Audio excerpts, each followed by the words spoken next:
The world's most tedious boss fight, isn't it? You can't do any damage to him. Wow, this is going to take a million years. Oh, no, wait, there's a cutscene. To me!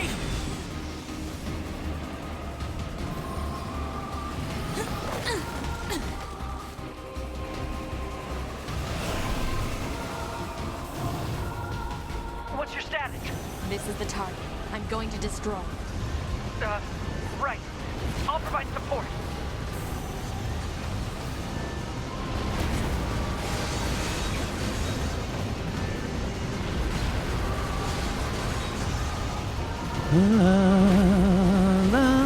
So we're up against a clearly overwhelming force. A true titan of industry. God damn it, I pressed the dodge button, you jackass. A genuine titan of the industry. A Goliath, and we are the David, I suppose.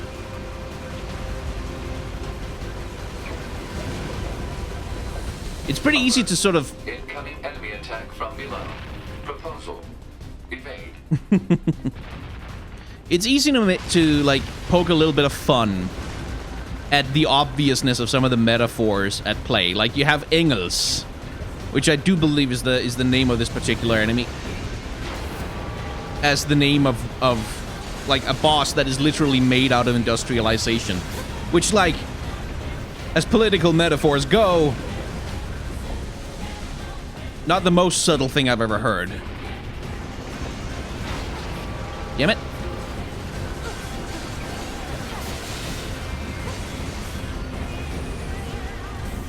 Packing in.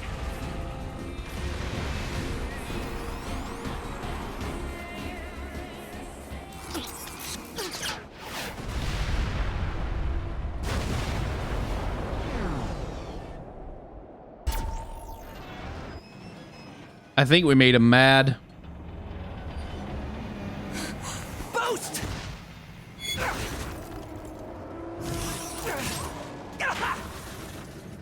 NieR! Emotions are prohibited, by the way.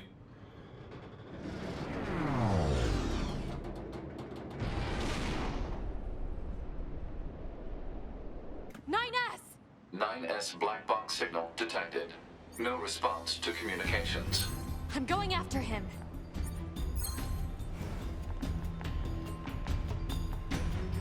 Okay, the other way. Whee!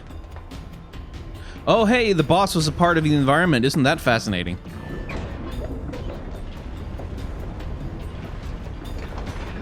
Wonder if we can make him punch himself. Send a support request to command. Negative. Communications have been jammed.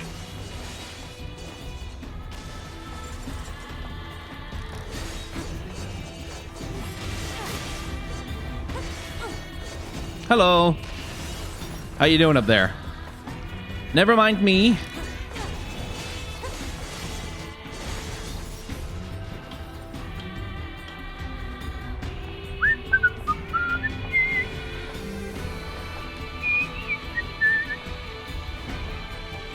NieR! Ooh.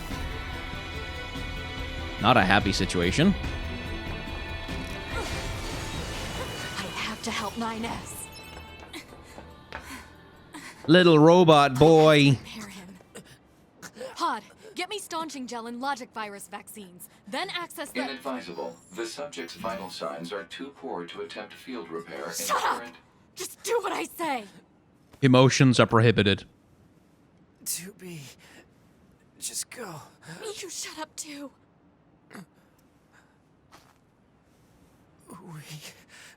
We're soldiers. We take pride in our service.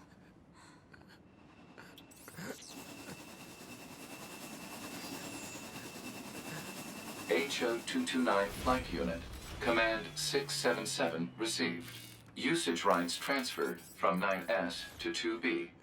Requesting acknowledgement. Please.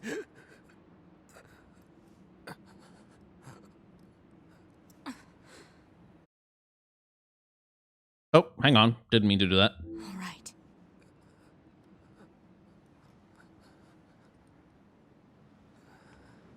Death, by the way, comes to have an interesting meaning a little bit later on, as I remember.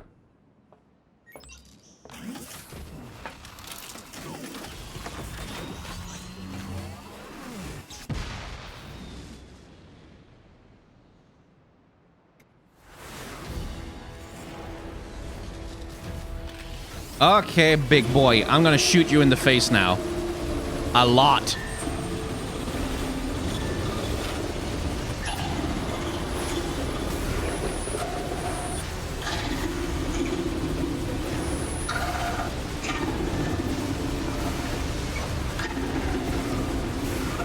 And now, this thing that has displayed no sentience whatsoever begins to display the ability to speak.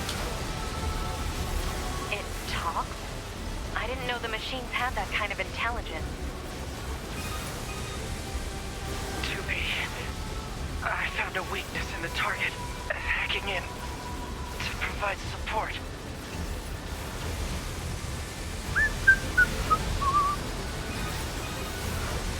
To be. The control on the enemy's upper arm. Use your pod. Should be able to take it over. I told you to shut up!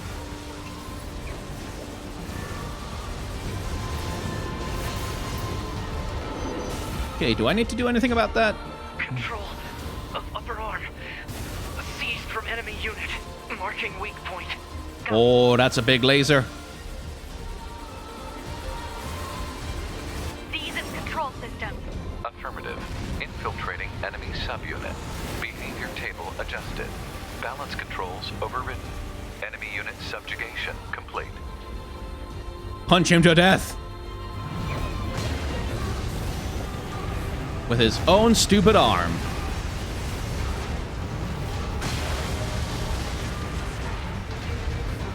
Suck it. Mine now.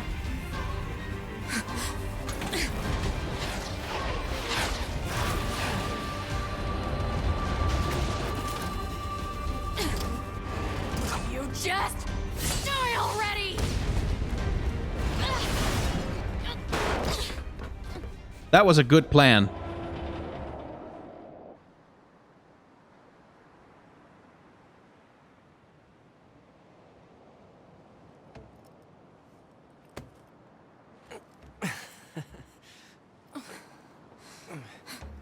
Talk about bringing the battle to them. To be. Contact command. Request assistance. No. It doesn't look like that's going to be necessary. Oh, good. Right. There's... yeah. Oh, great.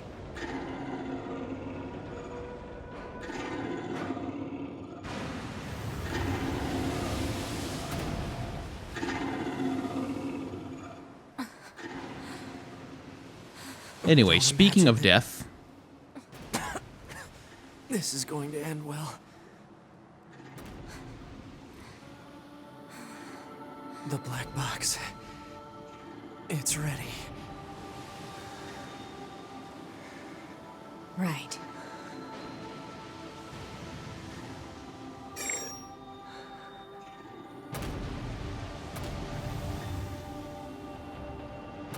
Requesting destruction of enemy hostiles via black box reaction. Request accepted. Doobie, it was an honor to fight with you. Truly. The honor was mine.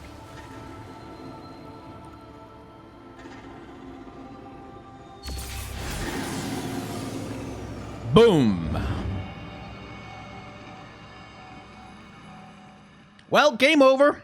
That was NieR Automata, everybody. Thanks for tuning in. I will see you next week. We're going to do voting on the next game to play on stream. Yeah, no, I know.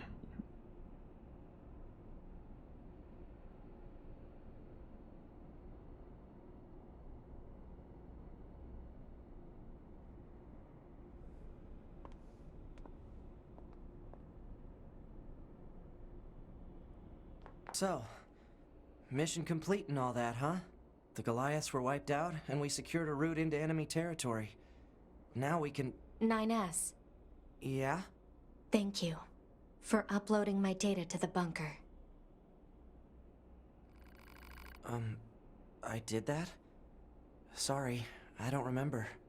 There wasn't a whole lot of bandwidth down there, you know? I probably only had enough time to back up your memories. Mine are only intact up to the point just before we rendezvoused. I see. Glory to mankind. Glory to mankind.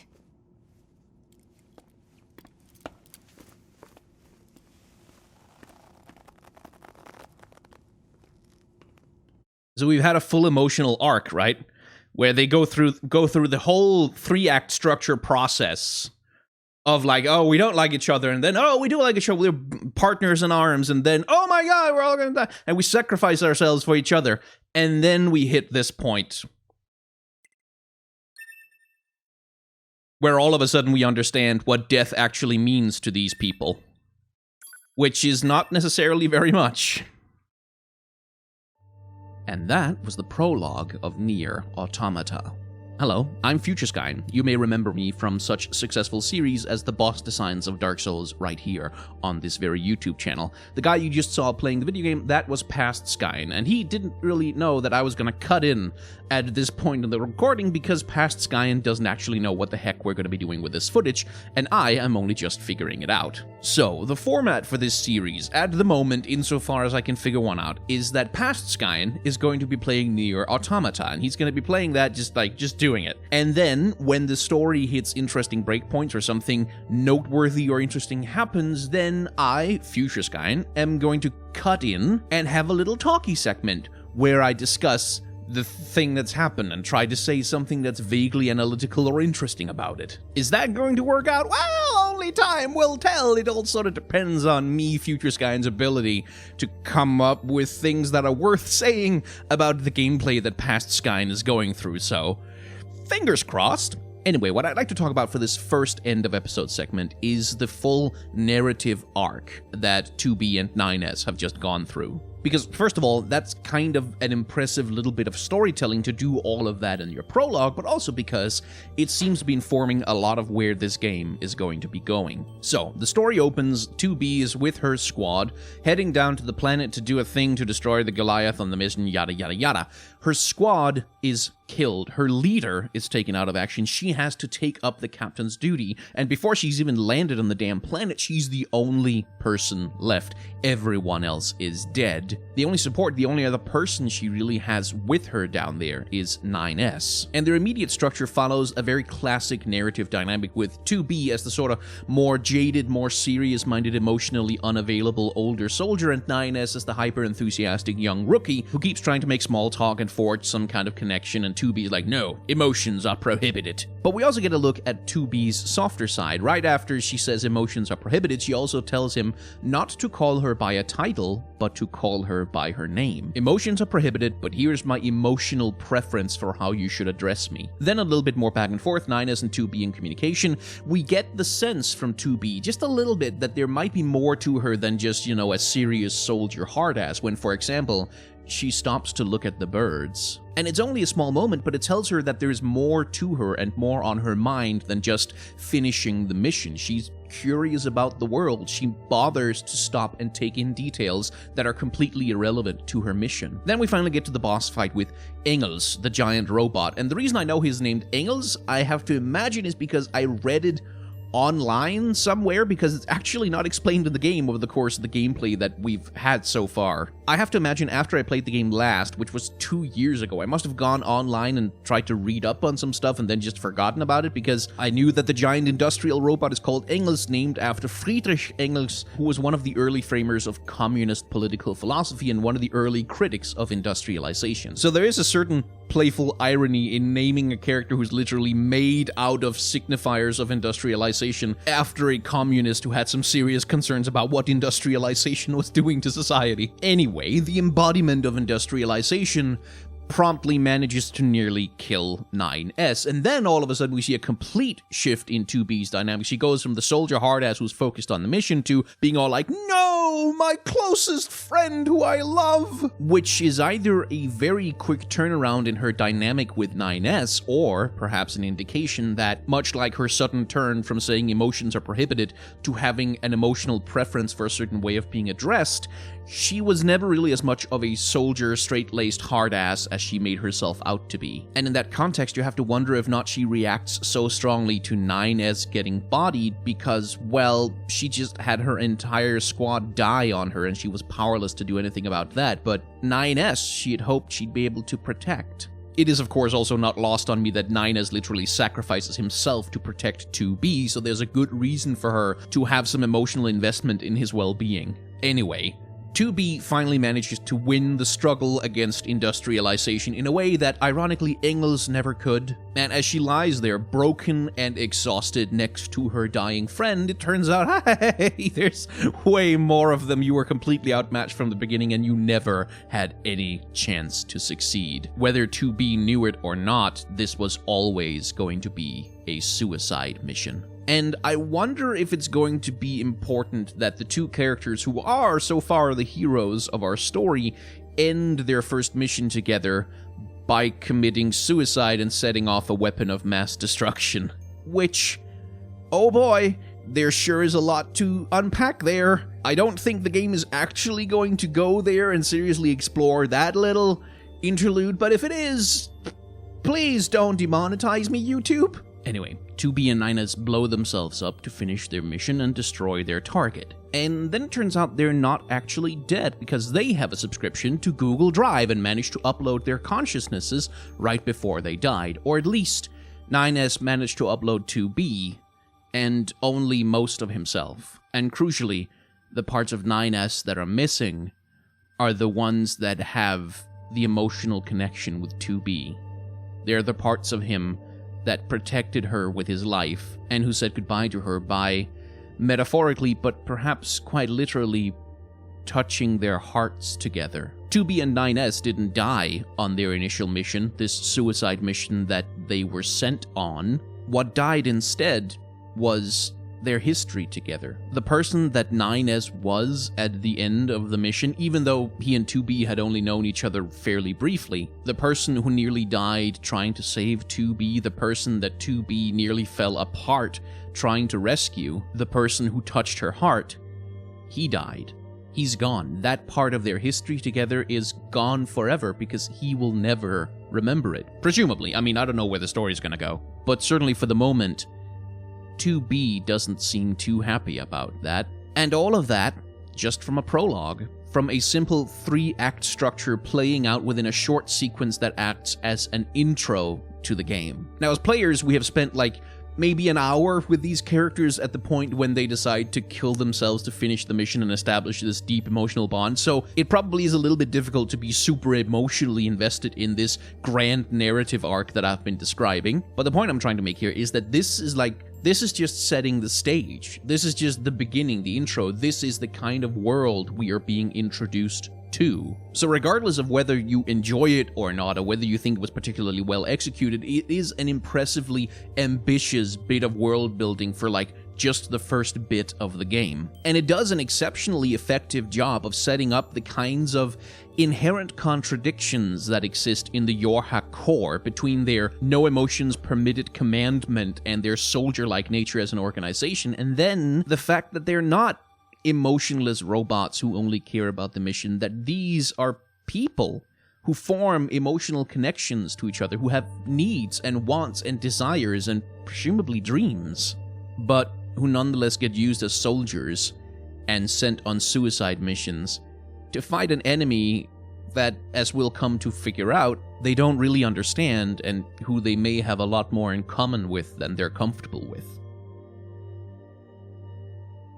Anyway, that's the first episode of Figuring Out NieR Automata on this particular YouTube channel. I think that's what I'm going to call the series. If you would like to watch me recording footage for this series live, well, that happens on Sundays at 8 p.m. Central European Standard Time on this here YouTube channel. Please tune in for those streams if you're interested, and if you want to watch the full unedited VODs of those streams and see all of my gameplay mistakes and failures, then you can head on over to my second channel, which is appropriately enough called 2B Skyen. If you enjoyed this video and you'd like to see more videos like it about NieR Automata, or indeed about other video games perhaps in the future, then I really need you to hit the like button and maybe leave a comment or something, because likes, comments, and views are the only metric I have by which to judge whether or not my content is successful and, from a business perspective, worth doing. And I hate talking like that because I just want to make videos that are fun, but this is also my job and it pays a good portion of my rent, so yeah, I have to make concessions to the almighty YouTube algorithm.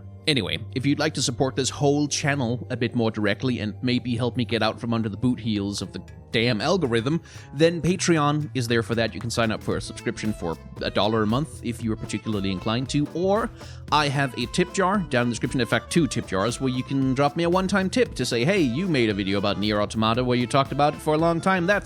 I'm going to give you some dollars for that because of some reasons. I don't have to explain myself to you. And there's also a merchandise store. It's a little bit sparse right now. I'm still working on getting more stuff up there, but it's there. You can buy some stickers, and that also helps me out.